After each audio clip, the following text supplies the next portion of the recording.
जे chia seed जो मैंने अत्यधिक मात्रा खाऊं प्रोस्टेट कैंसर हबार किसी संभावना रही जदि स्टडी क्लीयर भी है ना चिया सीड्स खाइबा द्वारा आमर ब्लड पतला हो पारे ब्लड थिनिंग प्रॉपर्टी होउची तेणु जो मान ब्लड थिनर अच्छी कि ब्लड थिनर मेडिसिन खाऊं स्ट्रोक रोगी कि कौन हार्ट रोगी जब अत्यधिक मात्रा चिया सीड खाइबे तो हुए तो विभिन्न जगह ब्लीडिंग हो पारे ब्रेन हेमोरेज भी हो पारे। चिया सीड्स वर्तमान घरे घरे परिचित समस्त जानी लोक मैंने चिया सीड व्यवहार करती एवं तार बहुत किसी तार हेल्थ बेनिफिट थाए। चिया सीड अत्यधिक मात्रा डाइटरी फाइबर थाए ओमेगा 3 फैटी एसिड थाए पोटासियम कैल्शियम सोडियम विभिन्न प्रकार आमर मिनराल्स कथा कहतु आंटीऑक्सीडेंट ए सब अत्यधिक मात्रा थाए तेणु बहुत प्रकार को ओजन कमाइबा पेट सफा रखापी इम्यूनिटी स्किन ग्लो होगापी हाड़ मजबूत होगापी या व्यवहार करते एवं बहुत समय चिया सीड खाइबा द्वारा आमर सुगार एवं बीपी भी कंट्रोल होता है किंतु आमे जानिबा दरकार केते मात्रा रे खाइबा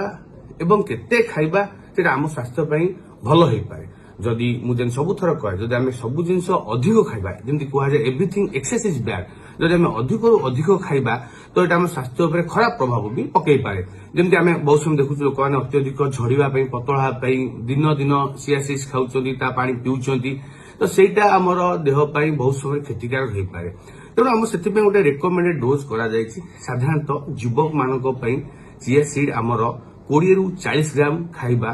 प्रत्येक दिन आम पई भलो 40 ग्राम आम अधिक खाइबा कथा नुहे जदि आम ताठू अधिक खाऊचे तो आमर स्वास्थ्य तो किसी भल प्रभाव पड़ेनि बरं कुप्रभाव पड़े जथा मु कहबी प्रतिदिन चिया सीड खाउचंती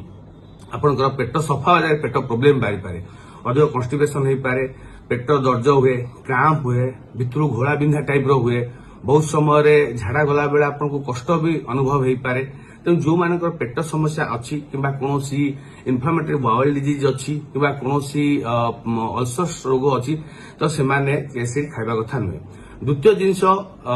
चिया सीड जेहेतु अत्यधिक प्रोटीन कंटेंट रोची तेणु किडनी रोगी जो मानकर एक्सटेंड रेनाल डिजीज अच्छी कि जो मानकर यूरिया क्रिएटिन हाई रोची किडनी रोगी मैंने एटा को अत्यधिक खाइबा कथा नुह। ता सहित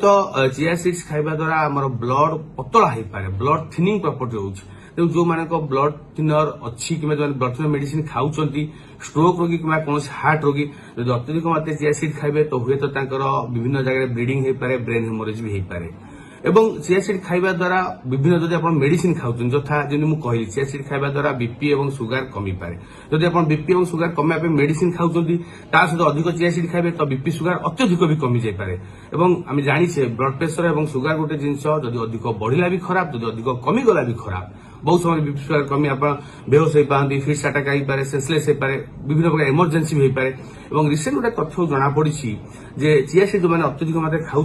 प्रोस्टेट कैंसर हबार किसी संभावना रही जदि स्टडी क्लीयर भी है ना तेणु अत्यधिक मात्रा खाइबा आम स्वास्थ्य क्षतिकारक हो पारे। तेणु लिमिट खातु जो आपणकर ओजन को बालांस कर पेट सफा